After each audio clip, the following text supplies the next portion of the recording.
धर्मम भजस्व सततम त्यज लोक धर्मान। अब ये बात कई लोगों को अनुचित लगेगी, लेकिन सुन लीजिए, लोक धर्म का त्याग करो। लोक धर्म क्या है? अरे बुआ जी बुरा मान गई हैं, उनको मनाना है, जीजा जी रूठे बैठे हैं, फूफा जी के मुंह में से आवाज नहीं निकल रही है, चाचा जी रूठ गए, ये रूठ गए, वो रूठ गए, ये सब। अच्छा, रूठे नहीं भी हैं तो उनको मनाने के लिए जी रहे हैं, वो नहीं रूठ जाएं, घर वाले प्रसन्न रहें, माता पिता सुखी रहें, पत्नी नाराज ना हो, बच्चे दुखी ना हो। ये लोक धर्म है, इनको मनाने से कोई फायदा नहीं है। वो ना रूठे, बस इसका ध्यान रखो। ठाकुर जी ना रूठे आपसे। रूठे चाहे राजा, वासे कछु न काजा, एक तू ही महाराजा और कौन पास जाएंगे। रूठे चाहे भाई, वासे कछु न भलाई, एक तू ही है सहाई और कौन को सराएंगे। रूठे चाहे शत्रु और मित्र आठों याम, एक तेरे चरणन के नेह को निभाएंगे। जग सारा झूठा, एक तू ही है अनूठा, रूठ जाए चाहे सारा जग, पर तू ना रूठा चाहे। आप मत रूठो। मीराबाई से सब रूठ गए थे, पति रूठ गए, ससुर जी रूठ गए, सासू मां रूठ गई, ननद रूठ गई, मेवाड़ के लोग रूठ गए, मेड़ता के लोग रूठ गए, कई वैष्णव रूठ गए, कई संत रूठ गए, लेकिन ठाकुर जी नहीं रूठे। इसलिए मीराबाई आज तक जीवित हैं सबके चित्त में। गोस्वामी तुलसीदास जी महाराज अवधि सामान्य लिपि में उन्होंने रचना कर दी मानस की। कभी उठा के देखिएगा इतिहास, काशी में कोई ब्राह्मण गोस्वामी जी के द्वारा लिखी गई मानस जी को स्वीकार करने को राजी नहीं था। गोस्वामी जी बोले कि मैंने कितना अच्छा लिखा है, मैं ये पूछने नहीं आया हूं, बस मेरे ग्रंथ को एक बार देख लीजिए कि मैंने ठीक तो लिखा है ना। तो लोग बाग पढ़ करके हंस जाते थे, ये कैसी भाषा है, ये कौन सा शब्द है, ये क्या तुमने संस्कृत के जगत में, हिंदी साहित्य के जगत में तुम ये सामान्य लिपि में लिख रहे हो, अवधी भाषा में लिख रहे हो, ग्रामीण भाषा में लिख रहे हो, कोई नहीं पढ़ेगा इसको। आज हर हिंदू वैदिक सनातन धर्मी के घर में भले ही रामायण ना हो, लेकिन पूरी चौपाइयों में से अगर एक चौपाई भी प्रसिद्ध है तो सबको याद तो है, मानस जी सबको स्मरण में। अच्छा चलिए, मानस जी नहीं भी याद है। राम दुआरे तुम रखवारे, होत ना आज्ञा बिन पसारे, सब सुख लहे तुम्हारी शरणा, आपन तेज समारो आपे, तीनों लोक हाथ पे कापे, भूत पिशाच निकट नहीं आवे, नास रोग हरे सब पीरा, जपत निरंतर हनुमत बीरा, जय जय जय हनुमान गुसाई, कृपा करो गुरुदेव की नाई, जो सतवार पाठ कर कोई, छूटे बंद महासुख होई, जो यह पढ़े हनुमान चालीसा, तुलसीदास सदा हरि चेरा, कीजय नाथ हृदय। जब गोस्वामी जी ये लिख रहे थे तब किसी ने स्वीकार नहीं किया था। आज दो चीजें ऐसी हैं, अगर वो हिंदुओं को याद ना हो तो उनको धिक्कार बोला जाता है। पहला, भारत का राष्ट्रगीत राष्ट्रगान याद ना हो, ध्वजारोहण हो रहा हो और सावधान की अवस्था में मौनी चला रहा हो तो उसको लोग, ए तू मर जा चुल्लू भर पानी में डूब के, हिंदू होकर के तुझको ये सब नहीं आता। और दूसरा, यदि हनुमान चालीसा चल रही तो कई लोग तो यही देखते हैं कौन कौन नहीं बोल रहा है, किसको, ए तुझे हनुमान चालीसा नहीं आती, अरे राम राम राम, तूने क्या कर दिया। आज सबको याद है हनुमान चालीसा। क्यों? क्योंकि जब सब रूठ गए थे गोस्वामी जी से, उस समय भी राघव नहीं रूठे थे, क्योंकि जानते हैं कि ये सत्य है। इसलिए संसार का कोई भरोसा नहीं है भैया, ये कब आपसे रूठ जाए, कब आपसे मान जाए, कब आपका हो जाए, कब आपसे पिछड़ जाए। इसलिए इसको मनाने, रिझाने और रुठाने में मत लगो। ठाकुर जी ना रूठे बस। और ठाकुर जी के रूठने के कुछ मुख्य मुख्य कारण हैं, उनका ध्यान रखना। सबसे पहला कारण, ठाकुर जी कब रूठते हैं? भैया इधर देख लो, कथा सुन लो। ठाकुर जी के रूठने के कुछ मुख्य कारण हैं। उनमें सबसे पहला कारण है कि ठाकुर जी के किसी भी भक्त का आप अपमान मत करो, अपराध मत करो। यदि आपने अपमान कर दिया तो ठाकुर जी रूठ जाएंगे। सबसे विशेष ध्यान रखिए, किसी वैष्णव का, संत का, ऋषि का, महत्पुरुष का, भगवत भक्त का, अरे हम कह रहे हैं कुछ नहीं आता उसको, लेकिन तिलक भी लगाता है, कंठी पहनता है, इतना मात्र भी है, तो भी उसका अपमान मत कीजिए, अपराध मत कीजिए। ठाकुर जी को प्रिय नहीं लगता। ठाकुर जी को वैष्णव अपराध प्रिय नहीं है। महाराष्ट्र में भगवान पंढरीनाथ विराजमान हैं, जिनको विट्ठल भगवान कहते हैं। उनके एक भक्त हुए जिनका नाम था चोखो मेला। क्या नाम था? चोखो मेला। तो चोखो मेला एक किसान परिवार में जन्मे थे और बहुत ऊंची जाति के नहीं थे। पर ठाकुर जी को इन सब से फर्क नहीं पड़ता कि आप कौन से कुल के हो, कौन सी जाति के हो, कौन सी प्रजाति के हो। आप मानव भी नहीं हो ना, तो भी गजेंद्र भी बन गए तो भी वो रक्षा करने आएंगे। वो इतना विचार नहीं करते। तो चोखा मेला जी जो थे, चोखो मेला ऊंचे कुल में नहीं जन्मे थे। बचपन से ठाकुर जी का इतना चरित्र सुना कि एक दिन अपने बगीचे के कुछ फल तोड़ करके ले गए ठाकुर जी के लिए। मंदिर में जैसे ही पहुंचे तो ठाकुर जी के सामने अपना झोला खोलने लगे। पुजारियों ने कहा, ए, क्या करते हो, क्या करते हो? मेरे बगीचे के फल हैं, अपने हाथ से तोड़ के लाया, पंढरीनाथ भगवान को खिला देना। पुजारी पहले तो हंसे, बाद में बोले, चल चल निकल यहां से, तेरे हाथ का तो तेरी परछाई पड़ जाए तो उस स्थान पर पानी डालना चाहिए। तेरे हाथ का टूटा हुआ फल हम ठाकुर जी को खिलाएंगे? ले जा इसको। अरे फल तो पवित्र है ना, पृथ्वी तो पवित्र है, पृथ्वी से फल निकले हैं, इनको तो स्वीकार कर ही सकते हो। पुजारियों ने बहुत डांटा फटकारा, नहीं माने। वो भी लग रहे थे कि नहीं, पवाओ पवाओ। तो पुजारियों ने बहुत मारा और मार पीट के मंदिर से निकाल दिया और वो निकल जाओ यहां से। चोखा मेला जी रोते रोते वापस चले गए और अपने फल बांध करके ले गए। बोले, ठीक है पंढरीनाथ, आप तो अमीरों के देवता हो, अमीर 56 भोग लेके आएंगे तो पालोगे, गरीब यहां पे फल तोड़ के लाया तो आप पिटवा रहे हो पुजारियों से मुझे। दुखी होकर के चोखा मेला जी चले गए। रात्रि के समय अपने आसन पर, अपने घर पर बैठे थे। इतने में ही क्या देखा, बड़ी सुंदर कस्तूरी की सुगंध आ रही है, दूर से मणियां जैसी चमक रही हों और सुंदर नूपुरों की आवाज आ रही है, खूब सारे गहने पहने कोई व्यक्ति आ रहा है। और जैसे ही थोड़ा सा प्रकाश हुआ तो क्या देखा, साक्षात पंढरीनाथ भगवान चोखा मेला जी के सामने आ गए। चोखा मेला बोले, आप कौन? बोले, मुझे भूल गए, मैं विट्ठल पांडुरंगा, सुबह आए थे तुम दर्शन करने। हाँ, तो सुबह तो मार पीट के भगवा दिया था आपने मुझे, अब क्यों आए हो मेरे घर पे? ठाकुर जी बोले, देखो ये पंडा पुजारी लोग हैं ना, ये दिल के बुरे नहीं है, पर इनको कभी कभी लगता है कि कोई म्लेच्छ ना आ जाए, कोई मुस्लिम रूप बदल के ना आ जाए, कोई मंदिर अपवित्र करने ना आ जाए, इसलिए थोड़ी रोक टोक करते हैं। बोले, रोक टोक? मारा मुझको? अरे तो इसीलिए तो मैंने भी उसका प्रायश्चित किया, मेरे भक्त को मारा। क्या प्रायश्चित किया? बोले, आज मैंने भोजन नहीं किया, सुबह मैंने राजभोग नहीं किया, ब्यारू नहीं किया, कलेऊ नहीं किया। क्यों? मेरा भक्त फल लेके आया, वो मुझे नहीं खिलाया तो मैं भूखा रहा, और जब मंदिर बंद हो गया तो तेरे घर आया हूं खाने, चल अब मुझे खिला दे। चोखा मेला जी के सामने ठाकुर जी बैठ गए, केला खिलाए, अमरूद खिलाए, सेब खिलाए, ठाकुर जी को अपने हाथ से खिला रहे हैं।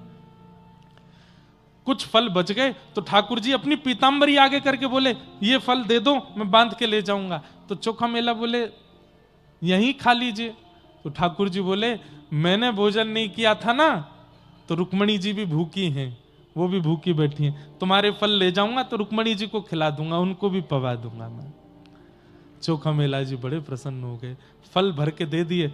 अब सोचिए, ठाकुर जी अपनी पीतांबरी में फल बांध के ले गए रुक्मणी जी के लिए, और मंदिर में जाके रुक्मणी जी को खिलाया। सुबह 4 बजे जैसे ही कपाट खुले मंगला के लिए, तो फल के छिलका पड़े थे गर्भगृह में, सारे फलों के छिलके पड़े। पुजारी सब बोलने लगे, ये छिलके भीतर कैसे आ गए? अरे मंदिर तो बंद करके गए थे, चारों तरफ से खिड़कियां लगी थी, ये छिलके अंदर कैसे आए और कौन खा के गया है? तब एक पुजारी बोला, अरे कल वो आया था एक चोखा मेला, उसको हमने मंदिर में घुसने नहीं दिया, तो बाहर खड़े होके बड़ी बड़ी अभद्र भाषा बोल करके गया था। हो ना हो, अपना बदला लेने के लिए कैसे भी मंदिर में घुस के पूरा मंदिर अपवित्र करने की भावना से खा करके छिलके फेंक दिए। हम मानवों में क्वालिटी है क्या? बिना सच जाने अपने मनगणंत भावों को बनाने की, सबके अंदर है, बना लिया। अब एक भी पंडा पुजारी ये नहीं सोच रहा है कि मंदिर तो खुला नहीं, ताला का सील तो निकला नहीं, वो चोखो मेला अंदर कैसे आया होगा? बोले वो बाद का विषय है, पहले उसको पकड़ के उसकी धुनाई करो। सुबह सुबह 5 बजे सारे पंडा पुजारी पहुंच गए चोखा मेला के घर। सो रहे थे बेचारे बड़े प्रेम से कि ठाकुर जी आए रात को। सुबह उठा के पुजारी जी ने फिर मारा उनको। चोखा मेला बोले, अब मैंने क्या किया? बोले तू मंदिर में घुस गया भीतर और वहां फल खा करके छिलका फेंक के आया पांडुरंग के पास। चोखा मेला बोले, नहीं नहीं नहीं नहीं, मैं नहीं गया था, पंढरीनाथ मेरे घर आए थे। बोले और मारो इसको, ये बताना चाहता है कि पंढरीनाथ इसके बड़े हैं, इससे भी, ये पंढरीनाथ से भी बड़ा, इसके घर आएंगे। अरे हम लोगों को 25-25, 30-30 साल सेवा करते हो गए, हमारे तो स्वप्न में भी नहीं आए, तेरे घर आ गए हो। अरे मैं सच बोल रहा हूं, मैं ये हमको नीचा दिखाने के लिए ये सब बातें बोल रहा है, और मारो इसको। इतना मारा। चोखा मेला वहीं बैठे बैठे रोते रोते बोले, जय हो पंढरीनाथ, तेरी लीला बड़ी अद्भुत, मैं तो कुछ कर ही नहीं रहा हूं, जबरदस्ती पिटवा रहे हो मुझे। लौट करके पंडा पुजारी सब अपना हाथ अब बढ़िया लगा, बढ़िया बदला लेके आए, उसी ने किया था ये सब। लौट करके जब पुजारी आए तो क्या देखा? मंदिर का मुख्य द्वार बंद, भीतर की किवाड़ बंद, सारी खिड़कियां बंद, सब बंद है। खोलने का प्रयास किया, नहीं खुला। खूब जोर लगाया, हजारों की हजार पंडा पुजारी जोर लगा रहे हैं, लेकिन मंदिर नहीं खुल रहा है। सब प्रयास कर लिए, शाम हो गई, मंदिर जब नहीं खुला तो सब पुजारी समझ गए हमसे कोई अपराध हुआ। घुटने के बल बैठ करके सब कान पकड़ के क्षमा मांग रहे हैं। बोले, पंढरीनाथ हमने किया क्या, बताओ तो। ठाकुर जी बोले, अब जब तक पृथ्वी प्रलयकालीन समुद्र में नहीं डूब जाएगी तब तक मेरा पंढरीनाथ मंदिर बंद रहेगा। क्यों? क्योंकि तुम सबने मिलकर एक मेरे परम वैष्णव भक्त का अपमान किया। अब मैं किसी को दर्शन नहीं दूंगा। सबने खूब प्रयास किए। 2-3 दिन तक ठाकुर जी ने मंदिर नहीं खोला, अंदर से बंद कर लिया। तब पुजारियों ने कहा, प्रायश्चित बताइए कि हम क्या करें। ठाकुर जी बोले, मेरी सोने की पालकी है, उसको लेकर के जाओ और चोखो मेला को बैठा के नाचते गाते हुए उसको यहां लेके आओ, तब मंदिर खुलेगा। कितना प्रेम करते हैं ठाकुर जी अपने वैष्णवों से, अपने भक्तों से। अरे आप गलती से एक तिलक लगा देते हैं ना, ठाकुर जी के नेत्र सजल हो जाते हैं। अरे ये तो मेरो है गयो, ये तो मौसम प्रेम करे। अरे पति को जैसा श्रृंगार प्रिय लगता है, पत्नी वैसी साड़ी पहन ले या वो प्रिय श्रृंगार कर ले, पति खुश हो जाता है। पत्नी को जैसे अपने बच्चे पसंद हैं, वैसे मार्क्स बच्चे लेकर के आ जाएं, वैसी पढ़ाई करके दिखा दें, तो मां को प्रसन्नता हो जाती है। ठाकुर जी को वैष्णव भेष, वैष्णव भाव, एकादशी निष्ठा आदि आदि ये सब प्रिय हैं। जब हम एक भी धारण कर लेते हैं ना, ठाकुर जी इतने प्रसन्न हो जाते हैं। और फिर उसको कोई पीड़ा देता है तो ठाकुर जी बहुत पीड़ित हो जाते हैं। इसलिए हमारी प्रार्थना, कभी किसी वैष्णव का अपमान मत कीजिएगा, ठाकुर जी रूठ जाएंगे। दूसरा, कभी किसी धाम का अपमान मत कीजिएगा। जगन्नाथपुरी गए, वृंदावन गए, द्वारिका गए, किसी ने पूछा कैसा लगा? अरे बहुत भीड़ थी वहां तो, अरे महाराज इतनी कोहनी पड़ी, कोई व्यवस्था नहीं है, इतनी गंदगी, ये था वो था। ठाकुर जी बोलते हैं, मैंने बुलाया तो नहीं था, क्यों आए? मेरा धाम, मेरा तीर्थ मुझे प्रिय लगता है, तुम क्यों उसका अपमान कर रहे हो? ठाकुर जी के धाम का अपमान नहीं, वैष्णव का अपमान नहीं। ब्राह्मणों का अपमान नहीं, संतों का अपमान नहीं। इस पूरे में आपको ठाकुर जी का नाम नहीं, ठाकुर जी के बारे में अगर दो बात आप गलत बोल दोगे ना, उनको बुरा नहीं लगेगा, पर उनके जनों के बारे में कुछ मत बोलो, ठाकुर जी को वो सहन नहीं होता। इसलिए वैष्णव अपराध लग गया है आपको, इसका प्रमाण क्या है? कथा में नींद आना, कथा में मन ना लगना, सत्संग में, परिक्रमा में, धाम जाने में, प्रसाद में स्वाद ना आना, नीरस लगना, भक्ति की संबंधी वस्तुओं में नीरसता का आना, ये इस बात का प्रमाण है कि ठाकुर जी आपसे रूठ गए हैं। आप जो काम करते हो वो काम बन नहीं पाता, इसका मतलब ये नहीं ठाकुर जी रूठ गए ना, अभी भाग्य में नहीं है, जब होगा तो हो जाएगा। आप चलते चलते गिर गए तो इसका मतलब ये नहीं ठाकुर जी रूठ गए हैं। आपने कोई बहुत सुंदर व्यवस्था की और वो कार्य ठप हो गया, इसका मतलब ये नहीं ठाकुर जी रूठ गए। हम लोग कह देते हैं दुकान खोली चली नहीं, अरे भगवान नाराज बैठे हैं मुझसे तो पता नहीं किस बात, ना ठाकुर जी नाराज नहीं, अभी आपका भाग्य नहीं है। ठाकुर जी नाराज हैं, इस बात का प्रमाण क्या है कि महाप्रभु जगन्नाथ सामने खड़े हैं लेकिन आपको दर्शन करने में आनंद नहीं आ रहा, तो समझो ठाकुर जी रूठे हैं। कथा चल रही है और आप कथा में बैठ करके बस ये सोच रहे कब पूरी होगी, कब जाऊं, मन नहीं लग रहा है, समझो ठाकुर जी रूठ गए। आप प्रसाद पा रहे हैं और प्रसाद में लग रहा है इसमें तो नमक ही नहीं है, इसमें तो नींबू ही नहीं डाला, ठाकुर जी को ऐसे ही भोग लगा दिया, समझो ठाकुर जी रूठ गए हैं। किसी संत महापुरुष को देख करके लगे इनमें ज्यादा प्रभाव नहीं है, वो वाले महाराज जी ज्यादा अच्छे हैं, समझो ठाकुर जी रूठ गए हैं। तिलक लगाने में लगे छोटा ही लगा दीजिए, इतना बड़ा पूरा माथा भरने के लगा दो, समझो ठाकुर जी रूठ गए हैं। घर पे पंडित जी पूजा कराने के लिए आए, पंडित जी 5 मिनट में करा दो, कितनी देर की पूजा है, 25-30 मिनट लगेगा, नहीं 5 मिनट में जल्दी जल्दी वाला करा दो, समझो ठाकुर जी रूठ गए हैं।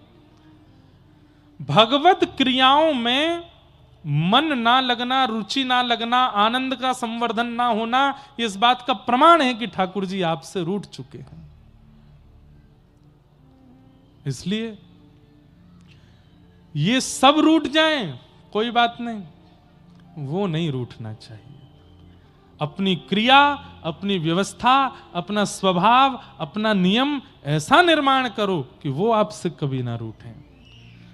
तो धर्मं भजस्व सततम त्यज लोक धर्मान, सेवस्य साधु पुरुषाम जहि काम तृष्णाम। बहुत समझने वाली बात, संतों की, साधुओं की, वैष्णवों की सेवा करो तृष्णा रहित होकर के। तृष्णा रहित मतलब, अब कई लोग आज सुबह हमसे मिलने के लिए आए, 2-4 लोग तो प्रणाम करके गए, तीसरे चौथे जो लोग आए वो बैठ गए। अब मैंने कहा ठीक है प्रणाम हो गई, चलो महाराज जी जरा सा ये बता दो। मैंने क्या, पेपर दिया था मैंने, पास होऊंगा कि नहीं? मैंने कहा भैया पहली बात तो ये भविष्य देखना हमसे आता नहीं, दूसरी बात तुमने पढ़ाई कैसी करी थी खुद से पूछो। अब तुम पढ़े ही नहीं होंगे तो फिर पेपर कोई तंत्र मंत्र से बढ़िया थोड़ी हो जाएगा, जैसे पढ़े होगे वैसा होगा। 4वीं 5वीं माता जी आ गई, वो बोली हमारी बेटी बहुत बीमार रहती है, महाराज जी कुछ बताओ। अरे रात में तो मुझे ही बुखार आया था अब उसका मैं क्या करूं, मुझे भी जुकाम हो गया था, उसका मैं क्या करूं। वैष्णवों के पास, कथा वक्ताओं के पास, ब्राह्मण पंडितों के पास, साधु संतों के पास कामना रहित होकर के जाइए। सेवस्य साधु पुरुषाम जहि काम तृष्णाम, किसी कामना से नहीं जाइए। आजकल एक नई कामना और ऐड ऑन हो गई है, वहां जाएंगे तो हम अपनी वीडियो बनवा के सोशल मीडिया पर डालेंगे, 400-500 लाइक बढ़ जाएंगे, ये भी एक कामना है। कई लोग, हजारों लोग मिलने आते हैं, उनमें से 1-2 लोग ऐसे आते हैं प्रणाम करें, मुझे फोटो नहीं खिंचवाना, मुझे बस दर्शन करना था। तो मन कितना खुश होता है, अरे वाह भाई तू बस मिलने आया हमसे। साधु पुरुषों के पास, वैष्णवों के पास, संत जनों के पास सेवा करो तृष्णा रहित होकर के। ये कृपा करके आशीष दें, ये भावना भी चित्त में नहीं आनी चाहिए। ये सेवा का अवसर दे रहे हैं, यही बहुत बड़ी बात है। मुझे कुछ चाहिए नहीं, आप प्रसन्न रहो। और तीसरा गुण बहुत विशेष, अन्यस्य दोष गुण चिंतन माशु मुक्त्वा। बंधुओं एक बात सुनिए, आप धार्मिक हैं, आप अनुष्ठान करते हैं, आप भजन करते हैं, कथा सुनते हैं, परिक्रमा करते हैं, नियम का पालन करते हैं, इन सब का प्रमाण क्या है कि ये धर्म आपको लग रहा है? सब लोग इधर देखो, ध्यान से सुनो, विशेष रूप से आगे वाले लोग ज्यादा ध्यान से सुनो, पीछे वाले तो हमको दिखते नहीं, आगे वाले दिखते हैं, इधर उधर करते हैं, उबासी लेते हैं, तो हमारा मन, मेरा भी होता, मैं भी ले लेता हूं इसलिए आप लोग ध्यान से सुनो। अन्यस्य दोष गुण चिंतन माशु मुक्त्वा, आपका भजन, आपका साधन, आपका नियम आपको लग रहा है, इसका एक प्रमाण यह भी है कि किसी के लाख दोष बताने पर भी आपको उसमें दोष नहीं दिखता। लाख दोष बता दिए, अरे ये तो ऐसा है, ये तो वैसा है, ये तो ये है, ये है, समाज के लोग कुछ भी कह गए, लेकिन वो व्यक्ति जब आपके सामने आया तो आपने उसमें एक भी दोष नहीं देखा। इसका मतलब क्या है? आपका भजन, आपका साधन, आपका नियम इतना पवित्र हो चुका है कि वो जिसको दिखाता है उसको पवित्र ही दिखाता है। अरे वो रावण है जिसके सामने लोकाभिरामम रणरंग धीरम राजीव नेत्रम रघुवंशनाथम साक्षात राघव खड़े हो जाते हैं, तो रावण राम में भी दोष देख लेता है। राम जी में कोई दोष देख सकता है? श्रीमद् वल्लभाचार्य जी महाराज कहते हैं, अधरम मधुरम वदनम मधुरम हसितम मधुरम चलितम मधुरम वेणुर मधुरो रेणुर मधुरो मधुराधिपते रखिलम मधुरम। इतने मधुर हैं ठाकुर जी कि वल्लभाचार्य जी कहते हैं कि अमधुर शब्द है ही नहीं ठाकुर जी के जीवन में, इतने मधुर हैं। लेकिन वे ही जब कंस के सामने जाते हैं तो श्रीमद् भागवत कहती हैं, मल्लानाम मशनिर्णिनाम नरवर स्त्रीणाम स्मरो मूर्तिनाम गोपानाम स्वजनो सताम छितुभुजाम शास्त्रा सुपित्रो शिशु मृत्युर्भोजपतिर्विराट विदुषाम तत्वं परम योगिनाम वृष्णीनाम परदेवतेत विदितो रंगम गतः साग्रज। मृत्युर्भोजपतिर्विराट विदुषाम, अत्यंत कोमल और आकर्षक श्री कृष्ण वे जब कंस के सामने जाते हैं तो कंस थर थर कांपता है। क्यों? साक्षात लग रहा है कि काल आ गया हो, साक्षात लग रहा है कि महाकाल आ गया हो, साक्षात लग रहा है कि महाकाल का भी कोई श्रेष्ठ हो वो मेरे सामने आ गया हो। जिन कृष्ण को देख के पत्थर पिघल जाते हैं, जिन कृष्ण को देख के गैयाओं के थनों से अपने आप दूध निकलने लगता है, जिन कृष्ण को देख करके यमुना जी स्तब्ध हो जाती हैं, जिन कृष्ण को देख करके जड़ वृक्ष नीचे को झुक जाते हैं, उन कृष्ण को देख करके थरथर कांप रहा है कंस। इसका मतलब क्या है? पापी व्यक्ति, महाघनघोर संसारी व्यक्ति वही है जिसके सामने अत्यंत गुणवान भी आ जाए तो उसमें भी दोष देखे, और गुणवान वही है जो अत्यंत दोष युक्त व्यक्ति में भी गुण देखे। ईमानदारी से बताइए, हम रंगनाथ भगवान के सामने जाते हैं, उनके सामने जाकर के दर्शन करते हैं, हम लायक हैं उनके सामने खड़े होने के? क्या हमारे कर्म, हमारा विचार, हमारा स्वभाव इतना पवित्र है कि हम उनके सामने खड़े हो सकें? लेकिन फिर भी खड़े हैं। भीतर से पंडित जी, पुजारी जी तीर्थ देते हैं, प्रसाद देते हैं, षटकोप देते हैं। इसका मतलब क्या है?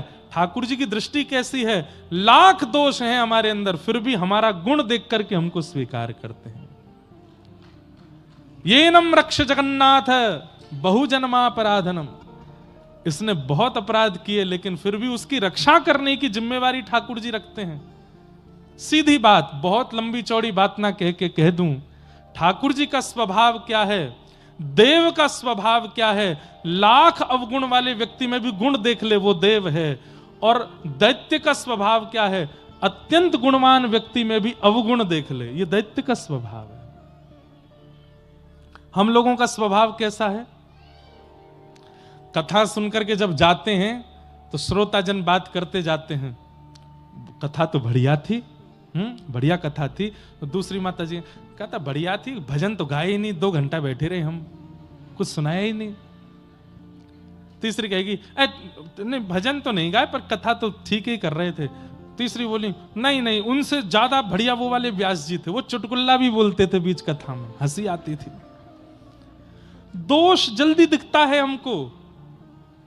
अरे मैं कथा में बताता हूं, परिवार के लोग जब संबंध देखने जाते हैं अपने बेटा का बेटी का, तो मामा जी गए, पिताजी गए, माता जी गई, साथ में ताई जी गई, 4 लोग गाड़ी में बैठ के जाते हैं, लड़की देखने गए। अब लड़की देख करके जब आएंगे, गाड़ी में बैठते ही सबसे पहली चर्चा, गाड़ी चलाने वाले मामा जी पूछेंगे कैसी लगी लड़की, तो पिताजी कहेंगे बढ़िया थी, तो पीछे से माता जी कहेंगे थी तो बढ़िया, पाम बड़े बड़े थे उसके, पट्टे सी लग रही थी हमको तो, पाम पट्टे है क्या। तब दूसरी सहेली बोलेगी पाम बड़े थे, कान भी थोड़े विचित्र थे। तब अरे हमको तो आंखों से थोड़ी सी टेढ़ी मेढ़ी सी लग रही थी। दोष जल्दी देखते हैं हम, और 10 दोष देखने के बाद फिर क्या कहते हैं, अब ठीक है संसार में सब में दोष तो है ही, पर लेकिन परिवार अच्छा है, पिताजी अच्छे हैं, धनवान है, कर दो ब्याह। हम दोष पहले देखते हैं, गुण बाद में देखते हैं। लेकिन नाम जापक का, वैष्णव का, भक्त का स्वभाव होना चाहिए वो गुण पहले देखे, और जिसने गुण पहले देख लिया वो बाद में दोष देखेगा ही नहीं। गुण देखिए, गुण दर्शन करो, सब में गुण दर्शन। तो अन्यस्य दोष गुण चिंतनमाशु मुक्त्वा, उसके बाद अंतिम लक्षण, 5वां लक्षण बताया, सेवा कथा रसमहो नितराम पिबत्वम। फिर कथा रस का पान करोगे तब कथा चित्त में विराजेगी, समझ आवेगी, आपका उद्धार करने वाली होगी। यह ज्ञान उपदेश प्रदान किया है किसने? श्री गोकर्ण जी महाराज अपने पिताजी से कह रहे हैं, धर्मम भजस्व सततम त्यजलोक धर्मान सेवस्य साधु पुरुषाम जहि काम तृष्णाम अन्यस्य दोष गुण चिंतन मास मुक्त्वा सेवा कथा रसमहो नितराम पिबत्वम। इस कथा रस को पीते रहो। बोले कितना पिए? बोले पीते ही रहो, नितराम पिबत्वम।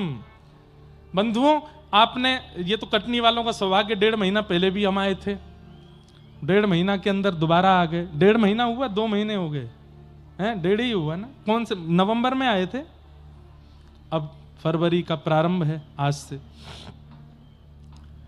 तो यहां तो बार बार कथाओं का क्रम बन रहा है, बार बार संत जन, बार बार ऋषि जन, बार बार ऐसे महत्पुरुष जन, बार बार कथा वक्ता गण आ रहे हैं। हम कह रहे हैं कि हम अगर 2-4 हफ्ता बाद फिर आ जाएं, फिर से आओ कथा सुनने। एक बार में मन भरना नहीं चाहिए। आ नहीं रहा हूं मैं इतनी जल्दी आ तो नहीं रहे हैं, पर अगर बाय चांस आ भी जाएं तो ये मन में भाव नहीं आना चाहिए कि सुन तो लई हमने, कितनी बार सुने, ये महाराज जी को कुछ काम नहीं, आती रहते हैं, 1.5-2 महीना में आ ही जाते हैं। अरे नितराम पिबत्वम, सुनते रहो, सुनते रहो, सुनते रहो, जब तक तन में प्राण है। कटनी शहर में आप जब तक रह रहे हो, इस शहर के परकोटे में कोई भी कथा वक्ता व्यास आ जाए, आपका नियम होना चाहिए मुझे जाना ही है, सुनना ही है। चाहे वो व्यास जी श्रेष्ठ हैं, अश्रेष्ठ हैं, 1 मिनट के लिए जाना है, जाना जरूर है, सुनना है। ये सुनना मत छोड़िए। श्रवणम कीर्तनम विष्णु स्मरणम पाद सेवनम अर्चनम वंदनम दास्यम सख्य आत्मनिवेदनम, सुनकर के कल्याण हो जाएगा। और भैया कथा रस सुनी नहीं जाती, पी जाती है। पिबत भागवतम रसमालयम मोहर हो रसिका भुवि भावुका। श्रीमद् भागवत जी का प्रथम श्लोक है, जन्माद्यस्य यतोऽन्वयात् इतरतः। कृष्ण परख अर्थ इसका करें। जो देखो पूरी कृष्ण कथा एक ही श्लोक में सुनाई देगी, ध्यान से सुनिएगा। जो जन्म लेते ही अन्वयाद इतरतः, ठाकुर जी जन्म लेते ही जहां जन्म लिया, जिन माता पिता के पास लिया, वहां से कहां चले गए? गोकुल चले गए, दूसरे माता पिता के पास चले गए। चार्थे स्वविज्ञ स्वराट, जो अविज्ञ हैं, अनविज्ञ नहीं है, सब जानते हैं। कौन किस भावना से ठाकुर जी के पास जाता है, कौन क्या इच्छाएं लेकर के जाता है, ठाकुर जी को सब पता है। ठाकुर जी सब जानते हैं। एक बात सुनिएगा, जिसे हमारी परिस्थिति नहीं पता उसको बताना चाहिए, पर जो सब जानता है। अरे हमारी परिस्थितियां भी जिसके द्वारा ही प्रकट हुई हैं, उन्हें कुछ बताने की आवश्यकता, वो सब जानते हैं, सब पता है। ठाकुर जी को कई बार हनुमान जी के दर्शन करने हम जाते हैं, भोले बाबा पे जल चढ़ाते हैं, नारायण प्रभु का कैंकर्य करते हैं, तो प्रार्थना करते करते कई बार हमारे नेत्र बंद हो जाते हैं, हाथ जुड़ जाते हैं और हम अपने विषाद ठाकुर जी से कहने लगते हैं, हे नाथ ये वाला काम थोड़ा सा बिगड़ा हुआ है, माता जी थोड़ी अस्वस्थ हैं, बच्चे थोड़ी बात नहीं मानते हैं, या जो भी आपका विषय है आप बोल देते हो ठाकुर जी से। आवश्यकता नहीं है, वो अनावश्यक है। ठाकुर जी जानते हैं, उन्हें सब पता है, उन्हें बताने की आवश्यकता नहीं है। उसे बताया जाता है जो ना जानता हो, उसे प्रमाण दिया जाता है जो ना जानता हो। एक कथा सुनाते हैं, आपने शायद नाम सुना होगा, सदन कसाई, नाम सुना है? महाप्रभु जगन्नाथ जी के परम भक्त हुए श्री सदन कसाई। कसाई थे, मांस विक्रय करते थे, लेकिन तराजू में तोलने के लिए मांस को दूसरे पड़ले में जो भार रखा जाता, बाट रखा जाता, उसकी जगह कुछ पत्थर रखते, और गलती से उनको पता नहीं था एक शालिग्राम भगवान थे और वो उनसे मांस तोलते थे।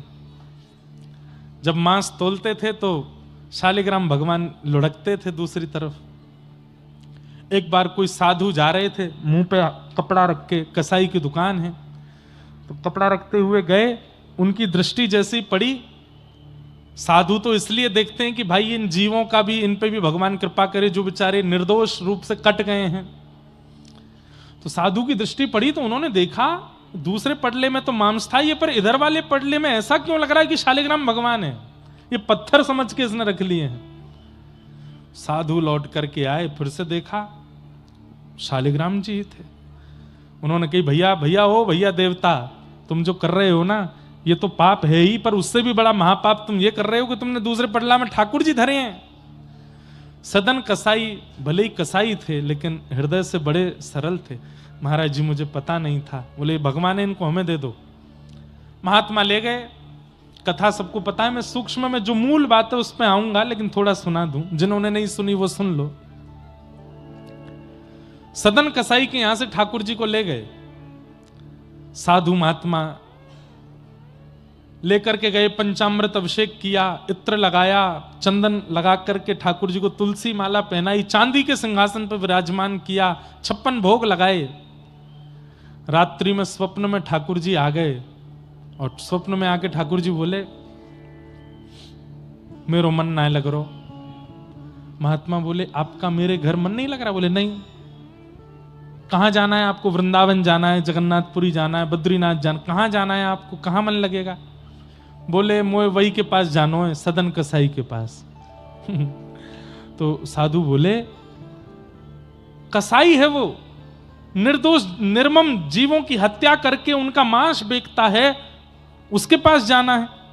ठाकुर जी बोले, वो कैसा भी हो पर हृदय से बहुत सरल है, मुझे उसके तराजू में लुढ़कने में बहुत अच्छा लगता है, मुझे उसके पास छोड़े आओ। महात्मा बोले, भगवान कुछ कृपा करो ना।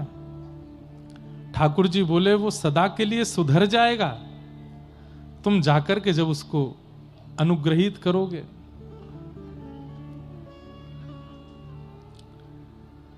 महात्मा गए, शालिग्राम जी लेकर के आए तो सदन कसाई उठ गए। बोले, भगवान और कुछ लेने आए हैं क्या?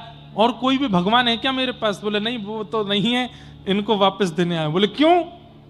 बोले ठाकुर जी बोल रहे हैं तुम्हारे तराजू में उनको आनंद आ रहा है, अब तुम इनको रखो अपने पास। सदन कसाई के नेत्र सजल हो गए कि ठाकुर जी 56 भोग, चांदी का सिंहासन, नियमित सेवा, इत्र की सेवा, चंदन की सेवा छोड़ करके यहां बदबूदार कसाई खाने में मेरे लिए आ गए। सब छोड़ करके मेरे लिए ठाकुर जी आ सकते हैं, तो क्या मैं ठाकुर जी के लिए दुष्कर्म नहीं छोड़ सकता? उसी समय अपनी दुकान बंद कर दी और आज के बाद मैं कसाई खाने में नहीं रहूंगा।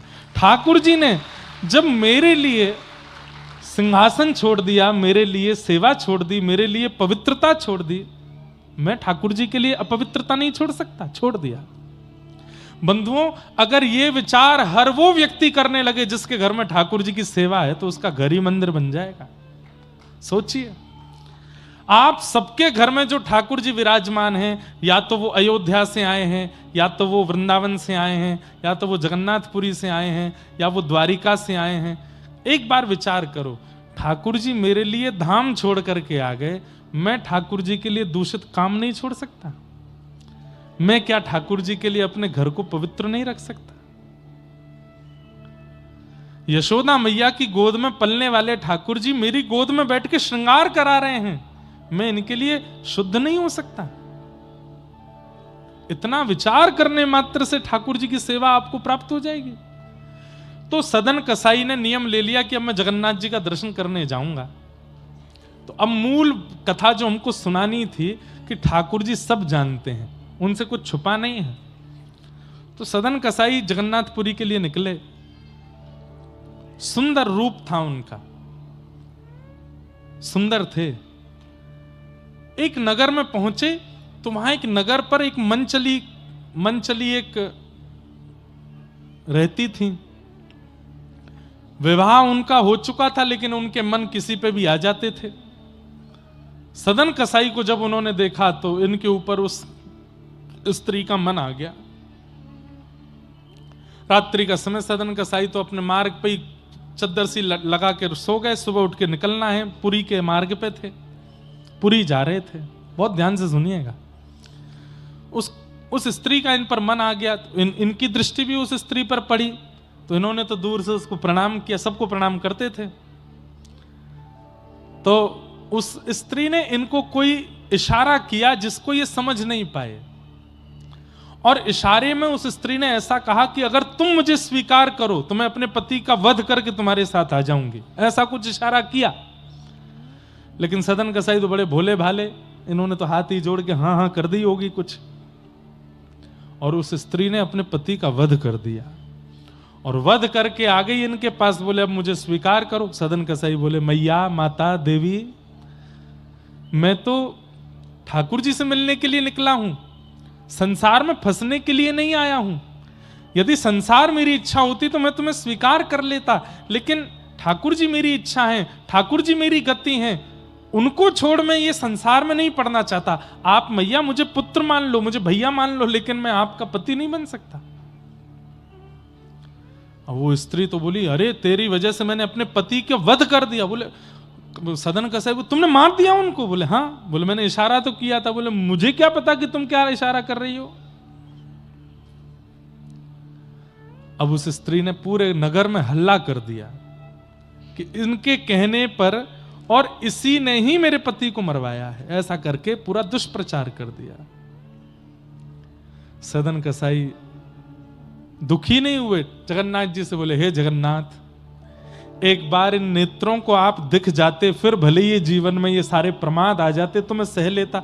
आपका दर्शन हुआ नहीं, आपके धाम आ नहीं पाया, आपका महाप्रसाद मिला नहीं, उससे पहले ये सारे षड्यंत्रकारी मुझको रोक रहे हैं। हे नाथ, एक बार दिख जाओ, फिर भले ही मेरे साथ कुछ हो जाए, मुझे चिंता नहीं, पर अभी मुझे दर्शन तो दे दो एक बार।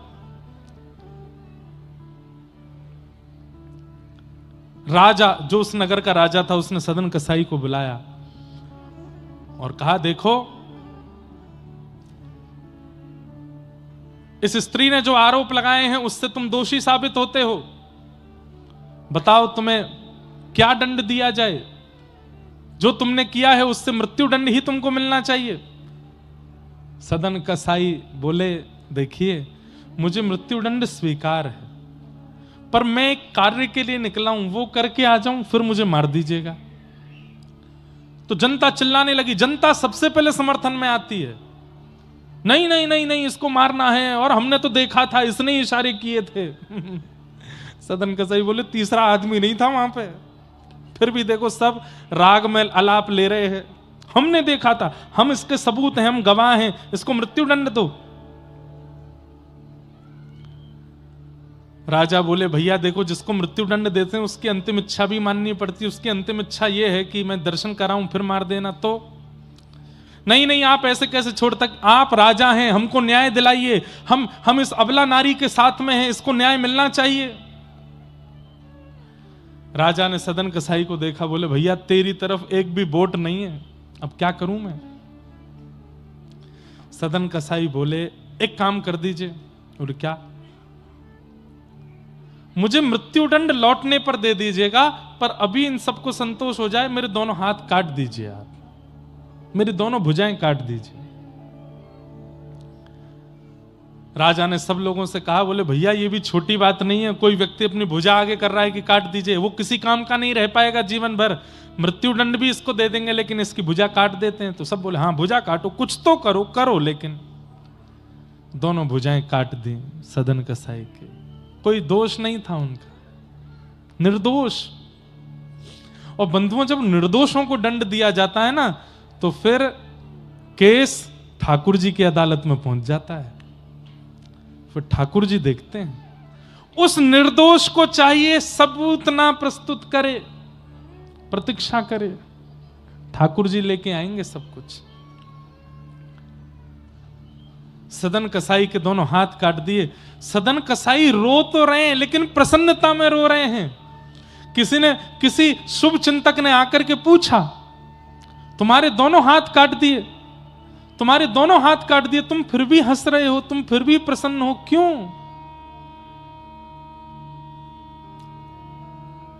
सदन कसाई बोले, मैंने आज तक दर्शन तो नहीं किया, पर मैंने सुना है कि जिनके दर्शन मैं करने जा रहा हूं भुजाएं उनकी भी नहीं है, तो अब भुजाएं मेरी भी नहीं है, मैं ऐसे ही जाऊंगा। महाप्रभु जगन्नाथ की भी भुजा नहीं है। तो मुझे मन में आया कि मैं भुजा लेकर के कैसे अपने नाथ को देखने जाऊं, मैं भी बिना भुजा के हो गया। अब अच्छा है, नाथ और दास दोनों एक समान हो गए हैं, अब दर्शन में सुख मिलेगा। और सदन कसाई निकल पड़े। महाप्रभु जगन्नाथ जी छटपटा रहे हैं और प्रतीक्षा कर रहे हैं, कब आ जाए, कब मैं देखूं इस अपने प्रेमी भक्त को। जैसे ही जगन्नाथपुरी आने का समय, बिल्कुल नील चक्र दिखने लग जाए, समझ जाओ ये नीलाचल धाम आ गया।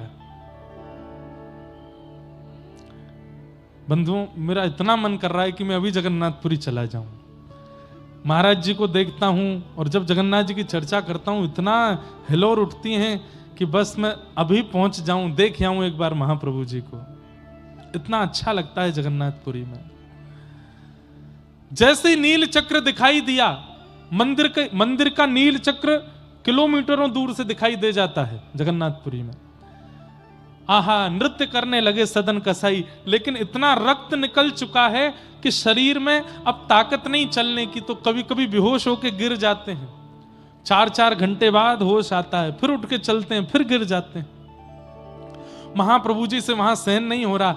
पुजारियों को अनुभव हुआ कि जगन्नाथ महाप्रभु अपनी वेदी पर हिल रहे हैं। एक पुजारी ने जाकर के प्रार्थना की, महाप्रभु जी आप उत्सुक लग रहे हैं, आप बड़े प्रसन्न लग रहे हैं, कोई आज्ञा हो तो हम सेवकों को आज्ञा कीजिए। तो महाप्रभु जी ने आज्ञा की, मेरा एक भक्त आया है और वो यहां तक पहुंचने में बड़ा दुर्बल हो रहा है, पालकी लेकर के जाओ, उसको लेकर के आओ, उसको बैठा करके लाओ। मेरा परम भागवत भक्त आया है, उसको लेकर के आओ। पुजारी बोले, भैया देरी नहीं करो, जल्दी पालकी लेकर। अब पालकी लेकर के जगन्नाथपुरी के द्वार पर पहुंचे। वहां तो हजारों भक्त थे। ठाकुर जी ने ये तो बताया नहीं कि कौन सा भक्त। पालकी देख करके भक्त बोले, भैया पालकी क्यों आई? बोले, ठाकुर जी ने कहा है मेरा जो परम भक्त हो उसको इस पालकी में बैठा के लाना है। तो उन भक्तों में लड़ाई होने लगी। बोले, मैं परम भक्त हूं। दूसरा बोला, नहीं तू नहीं, मैं हूं। क्यों? मैं 500 किलोमीटर पैदल चल के आया। कोई बोला, मैं दंडवती करता हुआ आ रहा हूं, मैं परम भक्त हूं। कोई बोला, मैंने अन्न छोड़ दिया, मैं परम भक्त हूं। पालकी पे चढ़ने वालों में लड़ाई होने लगी। दूर खड़े सदन कसाई बोले, कोई तो बैठे पालकी पे, तो नाथ से पहले उस परम भक्त का दर्शन हो जाएगा जिसके लिए ठाकुर जी ने पालकी भेजी है। मतलब भक्त को कभी यह अभिमान नहीं होता कि मैं भक्त हूं। अपने किसी नियम का, क्रम का यदि आपको अभिमान है कि मैं तो ये नियम करता हूं, मैं तो ये, तो आप समझ जाइए कि ठाकुर जी आपके लिए पालकी कभी भेज ही नहीं सकते। सदन कसाई की तरह हो जाए, वो अपने लिए सोच रहे मैं तो परम भक्त हूं ही नहीं, इनमें से कोई परम भक्त होगा, वो जब पालकी पे बैठ जाएगा तो अच्छा है, ठाकुर जी से पहले उस परम भक्त का दर्शन होगा। पर वहां इतनी लड़ाई हो गई, इतनी लड़ाई हो गई कि पुजारियों को खाली पालकी लेके जाना पड़ा। जब पहुंचे तो महाप्रभु जी बोले, हे तुम लेके नहीं आए? ठाकुर जी वहां तो घमासान मची है, सब लड़ रहे हैं, हम बैठेंगे पालकी पे, हम बैठेंगे पालकी पे। आपने परिचय तो बताया नहीं कि आपका जो भक्त है उसका हुलिया कैसा है, ये तो बता दो। महाप्रभु जगन्नाथ जी के नेत्र सजल हो, बोले जैसा मैं हूं वैसा ही वो है, उसकी भी भुजा नहीं है, वही है मेरा परम भक्त। जैसा मैं हूं वैसा ही मेरा वो परम भक्त है, उसको लेके आओ।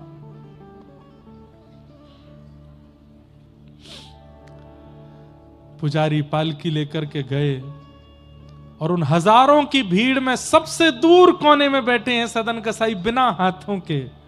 पुजारियों के नेत्र में सजल हो गए, दौड़ करके गए, सदन कसाई को उठाने लगे, बोले बैठो पालकी में, तुम्हारे लिए पालकी भेजी है। सदन कसाई रो रहे हैं, आपने गलती की होगी, भूल हो गई होगी। अरे ठाकुर जी ने कोई नाम बताया होगा, पता बताया होगा, मैं नहीं हो सकता, मैं परम भक्त, मैं तो जीवन भर कसाई रहा हूं, कितने जीवों को मार मार के उनका मांस बेका है मैंने, और अभी भी एक आरोप में बस कुछ दिन की बरी होकर के आया हूं, जाकर के मुझे मृत्युदंड मिलना है, मैं तो बहुत बड़ा आरोपी हूं, बहुत बड़ा पापी हूं, मैं इस पालकी का अधिकारी नहीं हो सकता। आप महाप्रभु जी से पूछ के आइए, दोबारा कोई और भक्त होगा।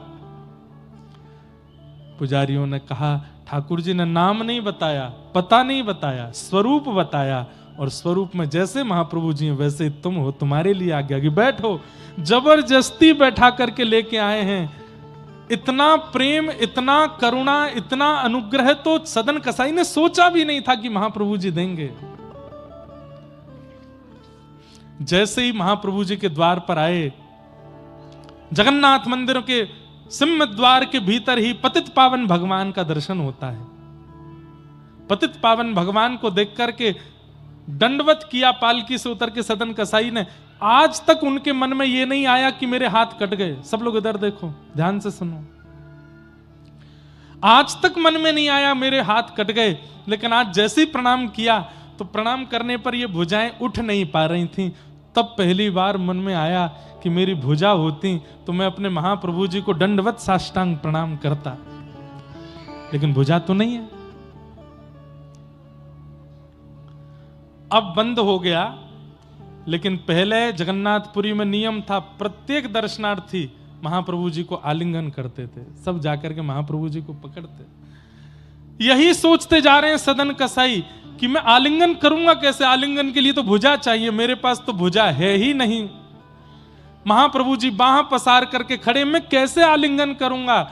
जैसे ही महाप्रभु जी के सामने पहुंचे, इसी ग्लानि में रोने लगे कि नाथ मेरी भुजा नहीं है, मैं आपको अपने अंक में कैसे भरूंगा। इस भावना से कटी हुई भुजा जैसे उठाई, तुरंत दोनों भुजाएं प्रकट हो गईं और महाप्रभु जी को आलिंगन कर लिया, हृदय से लगा लिया। मानो उन्होंने नहीं, महाप्रभु जी ने उनको हृदय से लगाया। सोचिए, निर्दोष थे वो, मृत्यु दंड चढ़ा है उनके ऊपर, लेकिन महाप्रभु जी ने कैसा प्रेम, कैसा उपकार, कैसा अनुग्रह किया। क्यों? कोई सफाई नहीं देनी पड़ी किनको, कोई सफाई नहीं देनी पड़ी यहां सदन कसाई जी को जाके कि मैंने अपराध नहीं किया, मैंने दोष नहीं किया, इसलिए मेरे हाथ काट दिए, जबरदस्ती का कुछ नहीं कहा है। मौन गए थे, क्योंकि महाप्रभु जी सब जानते हैं आपके जीवन में क्या चल रहा है, क्या नहीं चल रहा है। मत बताइए, ठाकुर जी को सब पता है उनको। उनके सामने तो निर्भाव से जाओ, निष्काम भाव से जाओ, कुछ नहीं चाहिए नाथ। बल्कि दुखी हो फिर भी ठाकुर जी के सामने जाके कहो, हम बहुत सुखी हैं ठाकुर जी, हम बहुत प्रसन्न हैं, सब बढ़िया चल रहा है, आप बिल्कुल निश्चिंत रहें, हम बहुत बढ़िया से जीवन जी रहे हैं। ठाकुर जी प्रसन्न हो जाते हैं। जगन्नाथ, श्री जगन्नाथ महाप्रभु की जय। महाराज, जगन्नाथपुरी में सब कुछ महा है। दुनिया में प्रसाद होता है, वहां महाप्रसाद है। दुनिया में समुद्र होता है, पर वहां पर महोदधि है। दुनिया में प्रभु होते हैं, पर वहां महाप्रभु हैं। जगन्नाथपुरी में सब कुछ महा है। दुनिया में सब पात्र होते हैं, वहां महापात्र हैं। सब कुछ महा है, जगन्नाथपुरी में। ऐसे अद्भुत ठाकुर हैं भैया इस कलिकाल में। हम जीवों के यदि वास्तव में कोई नाथ हैं, हम सब अनाथ हैं इस कलिकाल में, हमारे नाथ यदि कोई हैं तो वो महाप्रभु जगन्नाथ है। इस कलयुग में हम सबके प्राण दाता वही हैं, उनको प्रणाम। तो चार थे स्वविज्ञ स्वराट, ठाकुर जी सब जानते हैं, कुछ बताने की आवश्यकता नहीं है। तेने ब्रह्म हृदय आदि कवै मुह्यन्ति यत्सूरय, ब्रह्मा आदि देवताओं को भी जो ज्ञान उपदेश करते हैं, बड़े बड़े इंद्र आदि देवताओं को भी जो अपनी लीला पर मोहित कर लेते हैं। यत्र त्रिशर्गो मृषा, जिनकी कृपा से ये सृष्टि जो सत्य नहीं है, अमृष है, सत्य सी प्रतीत होती है पर वो सत्य नहीं है। धामना स्वेन सदा निरस्त कुहकम सत्यम परम धीमहि, ये अमृषा सृष्टि, इसके प्रति असत्यता की भावना और सृष्टि में केवल ठाकुर जी सत्य हैं, ये भावना प्रकट तभी होगी जब आप ये जान लोगे कि ठाकुर जी ही परम सत्य हैं। सत्यम परम धीमहि, ऐसे परम सत्य परमात्मा को हम बारंबार प्रणाम करते हैं, परम सत्य भगवान को वंदन करते हैं। धर्म प्रोजित केतवोत्र परमो निर्मत्सराणाम सताम वैद्यम वास्तवमत्र वस्तु शिवदम तापत्रयोन्मूलनम। श्रीमद्भागवते महामुनि कृते किंबा परैरीश्वर सद्यो हृद्यवरुध्यते त्रिकृतभिः शुश्रूषुभिस्तत्क्षणात्। विषय, अधिकारी, संबंध और प्रयोजन। श्रीमद् भागवत कथा कराने का, सुनने का, करने का विषय क्या है? परम धर्म का उद्दीपन होना। धर्म और परम धर्म में अंतर है। इन संसार में रहने के लिए, मान प्रतिष्ठा यश वैभव प्राप्ति के लिए जो हम कर्म करते हैं, सत्कर्म करते हैं, वो सब धर्म कहलाते हैं।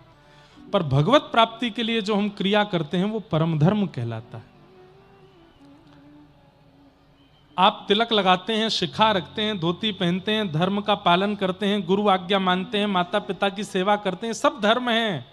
पर इस धर्म को करने से आपका यह लोक सुधरेगा, पर उस लोक की प्राप्ति के लिए और उस परमात्मा की प्राप्ति के लिए आपको परम धर्म करना पड़ेगा। परम धर्म किसे कहते हैं?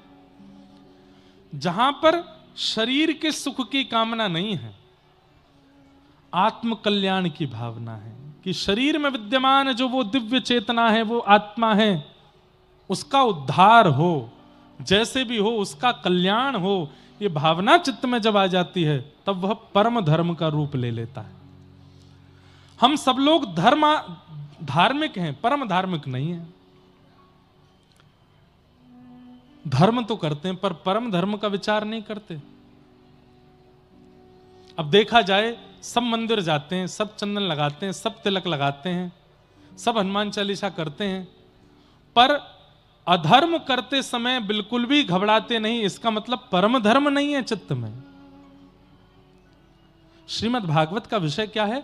परम धर्म को प्रकट करना।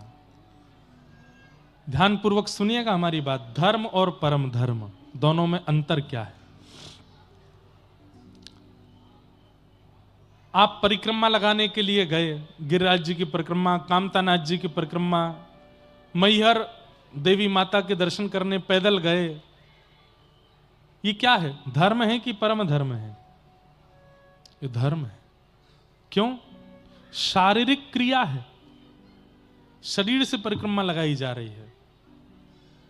लेकिन आप कटनी मध्य प्रदेश में बैठे हैं, नेत्र बंद करके चिंतन करते हैं कि मैं गिरिराज जी में हूं, गिरिराज जी की पावन तलेटी है, पावन रज बिछी हुई है, रसिक जन गिरिराज जी की जय जयकार करते हुए आगे पीछे चल रहे हैं, और मैंने दान घाटी पर प्रणाम करके परिक्रमा प्रारंभ की है। सुंदर मयूर, बानर, कहीं ब्रजवासी, कहीं साधु संत महात्मा दर्शन दे रहे हैं, कहीं भंडारा चल रहा है, कहीं सब लोग मिलकर के संकीर्तन कर रहे हैं। आहा, चलते चलते चलते अब अरे अब तो आने और गांव आ गया। आने और गांव में बढ़िया सुंदर ठाकुर जी की झांकी है। आने और गांव से थोड़े आगे निकले, अब पूछरी के लौठा आ गए। पूछरी के लौठा की जय हो, प्रणाम कर लिया। अब यहां से आगे चले, अब तो जतीपुरा आया है। आहा, जतीपुरा में लस्सी पियेंगे, थोड़ी सी लस्सी पी ली महाराज। जतीपुरा में प्रणाम कियो, प्रणाम करके चले।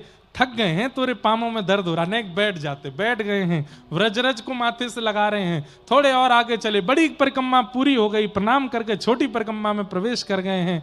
चलते चलते महाराज सुंदर दिव्य दर्शन हो रहे हैं। अब आगे चले तो यहाँ पर उद्धव कुंड आ गया, कृष्ण कुंड आ गया, राधा कुंड आ गया। सब जगह प्रणाम करते हुए हम आगे अरे भैया अब तो थक गए, चलो नहीं जा रहे, बड़े हाँप रहे हैं। आहा, अब तो मुकुट मुखारबिंद आ गया, कुसुम सरोवर आ गया। दान घाटी आते ही परिक्रमा विश्राम, ये परम धर्म है। मानसिक तीर्थयाटन करना। आप कहोगे महाराज जी इसको आप ये भी तो कह सकते हो कि वो जीव आलसी है, चल के जाना नहीं चाहता इसलिए मन से कर रहा है। नहीं, मन से करने वाला व्यक्ति आत्मा को भ्रमण कराता है, आत्मा की तीर्थ यात्रा कराता है और आत्मा को भगवत सन्निधि दिलाता है। यही तो परम धर्म है। अब शरीर से गए गिरिराज जी, पर मन डोल लो जबलपुर में। शरीर से तो गोवर्धन नाथ जी की परिक्रमा कर रहे हैं, पर बात कर रहे हैं भैया आपके बीजेपी आवेगी, कौन आवेगो। शरीर से तो तिरुपति बालाजी दर्शन करने के लिए गए, पर मन में चर्चा चल रही है कि घर में क्या चल रहा होगा, क्या विषय होगा, क्या भाव होगा, क्या वार्ता होगी, आदि आदि।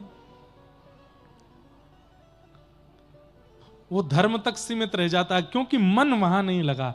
पर शरीर आपका कटनी में, शरीर आपका जबलपुर में, शरीर आपका मैयर में, शरीर आपका सतना में, शरीर आपका कहीं और है, पर मन से एक दिन पता है कैसा आएगा। यही मानसिक चिंतन करते करते करते ऐसा होगा, आप बैठे कटनी में होंगे लेकिन गिरिराज जी में जो हो रहा होगा आपको यहीं बैठे बैठे अनुभव होने लग जाएगा। ये चमत्कार नहीं होगा। रैदास जी के चरित्र में मैंने पढ़ा है कि रैदास जी अपने ठाकुर जी को तीर्थ यात्रा कराते थे, लेकिन रैदास जी को लगा बड़ा श्रम हो जाता है, अब तीर्थों में नहीं जाएंगे, घर पर ही सेवा करेंगे। तो एक दिन ठाकुर जी स्वप्न में बोले, अरे रैदास अब तू हमको तीर्थ यात्रा नहीं कराते। रैदास जी बोले, गाड़ी घोड़ा है नहीं, बहुत पुरानी बात है, महीनों तो यात्रा में ही निकल जाता था। तो रैदास जी ने कहा, जय जय, मानसिक तीर्थ यात्रा कराऊंगा आपको। और रैदास जी अपने ठाकुर जी का नित्य श्रृंगार करते हो, श्रृंगार के बाद नेत्र बंद करके, चलो जय जय, आज आपको जगन्नाथपुरी के दर्शन कराऊं। आहा, देखो नील चक्र है, नीलाचल धाम है, हरि हरि बोलो, हरि हरि बोलो कह करके सब उड़िया भक्त चल रहे हैं। महाप्रभु जगन्नाथ जी कितने सुंदर लग रहे हैं, सुभद्रा जी कितनी अच्छी लग रही हैं, बलभद्र जी कितने प्यारे लग रहे हैं, चलो जय जय महाप्रसाद पालें। मानसिक चिंतन महाप्रसाद का करते थे, जब नेत्र खोलते तो सामने पत्तल पर महाप्रसाद प्रकट हो जाता था रैदास जी के। अरे आप कहोगे ये भी चमत्कार है, तो एक और बात सुनो। एक बार रैदास जी बोले, जय जय बहुत गर्मी पड़ रही है, अब की बार बद्रीनाथ चलते हैं, वहां ठंडक है। ठाकुर जी का श्रृंगार किया, अपनी कुटिया में बैठे हैं गांव में, जेठ का महीना, गर्मी पड़ रही है, लू चल रही है गरम गरम, और रैदास जी कह रहे हैं जय जय चलो बद्रीनाथ चल रहे हैं। आहा, गंगा जी को प्रणाम किया, हरिद्वार से आगे निकले, ऋषिकेश आ गया। अब ऋषिकेश के बाद अब देखो यहाँ पर ये कर्ण प्रयाग, रुद्र प्रयाग, देव प्रयाग सब पार करते हुए जगन्नाथपुरी पहुंच गए। जय जय सौल ओढ़ ले, बहुत झाड़ो पड़ रहा है, बर्फ पड़ रही है चारों ओर से। जैसे ही बद्रीनाथ का चिंतन करते तो गांव में भी बर्फीली हवा चलने लग जाती। गांव के लोग समझ जाते जरूर रैदास अपने ठाकुर जी को बद्रीनाथ ले गया होगा, तभी बर्फ गिर रही है। कहने का अभिप्राय क्या है? तन से जो आप कर रहे हैं वो धर्म है, पर मन जहां लगा है वो परम धर्म है। व्यक्ति तन से तो धर्म कर लेता है क्योंकि आजकल सोशल मीडिया का टाइम है, फोटो खिंच जाती है, वीडियो बन जाती है, आप जैसा अपना स्वरूप दिखाना चाहो वहां दिखा सकते हो। मन से होना चाहिए। काशी विश्वनाथ हो, जगन्नाथ हो, द्वारिकानाथ हो, बद्रीनाथ हो, सबका तो प्रचार कर दिया आजकल के क्रिएटर्स, सोशल मीडिया इन्फ्लुएंसर्स में। वो धर्म तो कर रहे हैं, पर परम धर्म तो मन से होता है, मानसिक रूप से होता है। श्रीमद् भागवत क्या कराती है? श्रीमद् भागवत आपके चित्त में परम धर्म का बीज बो देती है। फिर तन से ज्यादा आपको मन से क्रिया करना अच्छा लगता है, मन से उपस्थित होना अच्छा लगता है। दूसरी बात, भागवत का विषय, पहली बात क्या है कि परम धर्म सिखाती है भागवत। दूसरी बात, श्रीमद् भागवत सुनने और कहने का अधिकार किसको है? बहुत ध्यान से सुनिए सब लोग। श्रीमद् भागवत सुनने कहने का अधिकार किसको है? तब कहते हैं निर्मत्सराणाम सताम, जिसके चित्त में मात्सर्य दोष नहीं है। मात्सर्य दोष किसको कहते हैं? 4 प्रकार के दुख होते हैं। कर्म से दुखी, समय से दुखी, स्वभाव से दुखी और दूसरे के सुख से दुखी। कोई व्यक्ति कर्म से दुखी होता है, ऐसे काम किए हैं कि दुख आता ही रहता है।